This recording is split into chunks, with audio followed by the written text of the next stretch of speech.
School and college की आइलन कक्षा में आप सबका स्वागत है।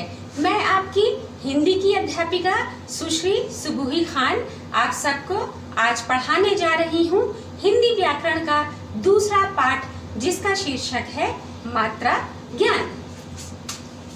तो आज मैं बच्चों आपको क्या पढ़ाने जा रही हूँ? आज मैं आपको पढ़ाने जा रही हूँ मात्रा ज्ञान। ये आपके हिंदी व्याकरण की बुक में पेज नंबर 5 पे मिल जाएगा। पेज नंबर 5 पे ये पाठ आपके मिलेगा। तो आइए शुरू करते हैं इसको पढ़ना। इसमें पहला जो परिच्छेद है उसमें क्या कहा जा रहा है? हिंदी भाषा की विशेषता है कि इसे जैसे बोला जाता है वैसे ही लिखा जाता है। अर्थात हिंदी भाषा की ये विशेषता है, ये खासियत है कि इसको हम जैसे बोलते हैं वैसे ही इसको हम लिखते भी हैं। इसीलिए इसे वैज्ञानिक भाषा भी कहते हैं। इसीलिए बच्चों इसे और क्या कहते हैं? इसीलिए इसको वैज्ञानिक भाषा भी कहते हैं। क्या कहते हैं? वैज्ञानिक भाषा भी कहते हैं। ओके, ठीक है। अब इसमें आगे क्या कह रहे हैं? यदि तुम्हारा उच्चारण शुद्ध है तो लेखन शुद्ध होगा, और यदि उच्चारण अशुद्ध है तो लेखन भी अशुद्ध होगा। अर्थात कि अगर तुम इसको सही तरीके से बोल रहे हो, शुद्ध तरह से बोल रहे हो, तो इसको आप शुद्ध तरीके से लिख भी सकते हैं, शुद्ध तरह से लिख भी सकते हैं। लेकिन अगर आप इसको शुद्ध तरह से नहीं बोल रहे हैं, अशुद्ध तरह से बोल रहे हैं, तो फिर लिखने में भी आप बहुत सारी गलतियां करेंगे। अब इसमें उच्चारण का अर्थ क्या है? उच्चारण का अर्थ है शब्द बोलने का तरीका। उच्चारण का अर्थ क्या है? शब्द बोलने का तरीका। हिंदी भाषा लिखते समय तुम कई बार मात्राओं की गलतियां करते हो। आपको पता होगा ना कि हिंदी भाषा को हम जब बोलते हैं तो कई बार क्या होता है कि हम मात्राओं की गलतियां कर देते हैं। जैसे उदाहरण के तौर पे जहाँ पे हमें बड़ी की मात्रा लगाना रहता है, कभी कभी छोटी की मात्रा लगा देते हैं। तो इस तरह से हम कभी कभी गलतियां कर देते हैं। इसका हम उदाहरण देख लेते हैं।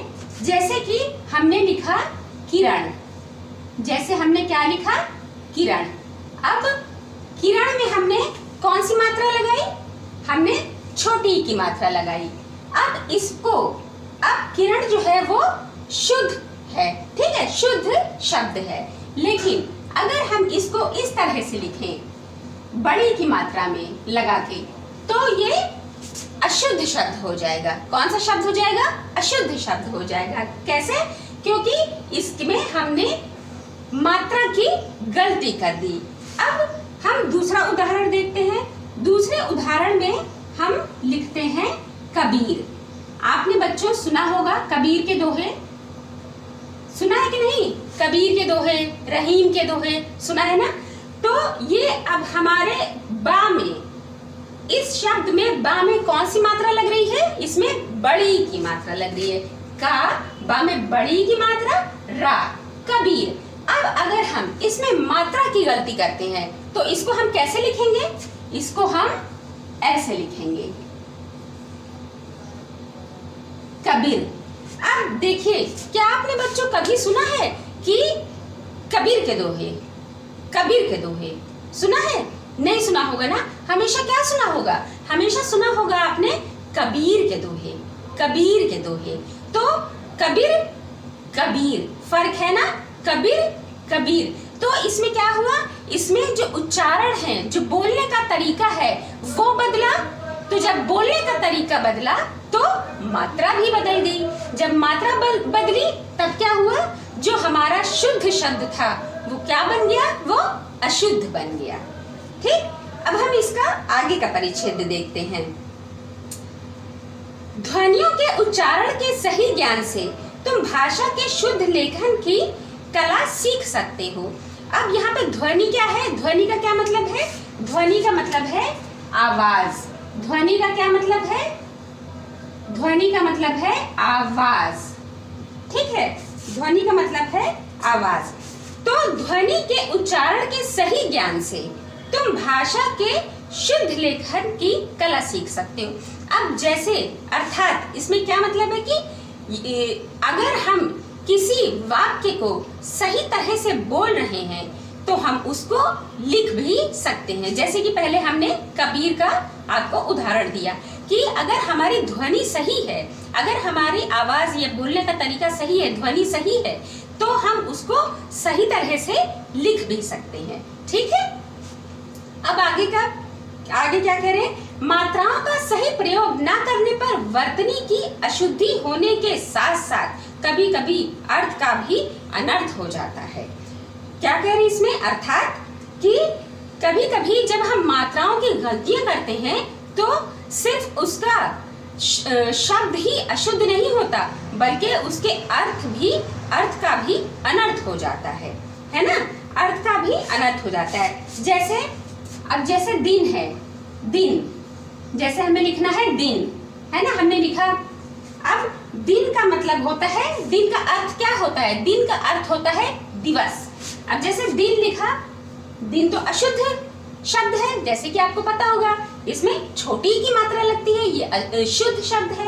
अब इसको हम ऐसे लिखते हैं, बड़ी ई की मात्रा लगा के, तो ये क्या बन गया, ये बन गया दीन। क्या बन गया, दीन। और आपको पता है बच्चों कि दीन का अर्थ क्या होता है, दीन का अर्थ होता है गरीब। दिन का अर्थ क्या होता है, दिन का अर्थ होता है दिवस। दिन छोटी की मात्रा, और दीन का अर्थ क्या होता है, गरीब। बड़ी की मात्रा दीन, उसका अर्थ क्या होता है, गरीब। तो आपने देखा यहाँ पे कि जब हमने शब्द को अशुद्ध तरीके से लिखा तो ना ही केवल उसका जो ध्वनि बदली, बल्कि उसका अर्थ का भी अनर्थ हो गया, अर्थ भी बदल गया, ठीक है। अब इसी प्रकार अगर हमें निर्धन लिखना है, निर्धन में ऊपर धा में रा लगता है ना, निर्धन कैसे हम लिखते हैं, ये निर्धन हम लोग ऐसे लिखते हैं, है ना बच्चों। अब हमने लिखा निर्धन। अब निर्धन का अर्थ क्या है, निर्धन का अर्थ है गरीब, ठीक है, निर्धन का अर्थ है गरीब। अब अगर हम निर्धन की जगह में इस शब्द को अशुद्ध तरह से लिखते हैं, इस शब्द को अशुद्ध तरह से लिखते हैं, तो कैसे लिखेंगे, हम इसको ऐसे लिखेंगे। हमने ऊपर का रा हटा दिया, ये शब्द हमारा अशुद्ध हो गया, ये शब्द अशुद्ध हो गया, और इसका अर्थ क्या हो गया, इसका अर्थ हो गया मृत्यु। आप लोगों को पता होगा कि निधन का मतलब होता है मृत्यु। अब हम कहना क्या चाह रहे हैं, निर्धन।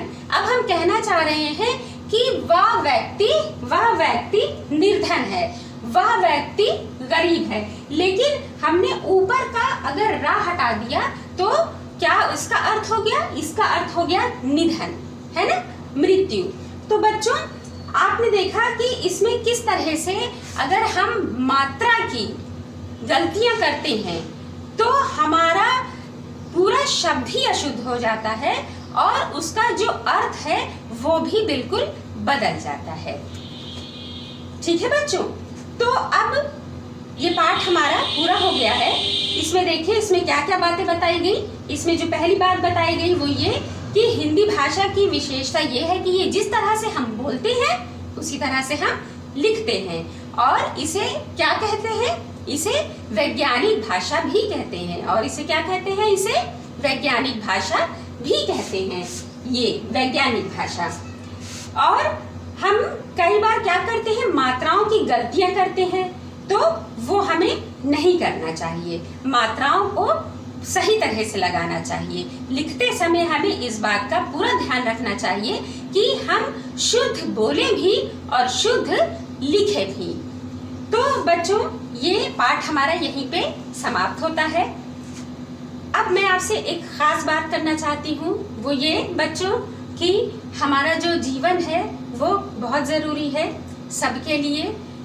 तो जैसे जो हमारा जीवन है वो भगवान ने हमको तोहफा दिया है, वो गिफ्ट दिया है ना। तो हमें अपना बहुत ज़्यादा ख्याल रखना है। जैसे कि आजकल आप लोग को सबको पता है कि किस तरह से कोरोना ने बिल्कुल महामारी कर रखा है। तो हमें अपना बहुत ज़्यादा ख्याल रखना है। और हमेशा जब भी बाहर निकलिए बच्चों, तो आप मास्क ज़रूर लगाइए। बाहर बिल्कुल भी मत खेलिए, सिर्फ इंडोर गेम्स खेलिए। अपने घर में गेम खेलिए, कुछ भी करिए, लेकिन अपने घर में, ताकि आप सेफ रहें, है ना। और बाहर से जब घर आए तो फौरन अपने हाथ को अच्छे से धोएं, अपना ख्याल रखें, क्योंकि जीवन सिर्फ एक बार मिलता है। भगवान ने हमें ये तोहफा दिया है। आप अपने तोहफे को, अपने गिफ्ट को अच्छे से संभाल के रखते हैं ना, उसी तरह से हमें अपने जीवन को भी संभाल के रखना है, इसकी देखभाल करना है। तो अपना बहुत ख्याल रखें, मास्क पहनते रहें, हाथ जब भी बाहर जाए तो धोते रहें, घर आके हाथ को अच्छे से धोएं और अपने घर में रहें, ज़्यादा बाहर ना निकलें। तो बच्चों अपना ख्याल रखें, मम्मी पापा की बात मानिए और अच्छे से घर में पढ़ाई करिए, खुश रहिए। अब मैं आपसे अगली कक्षा में मिलूंगी, तब तक के लिए बाय बाय।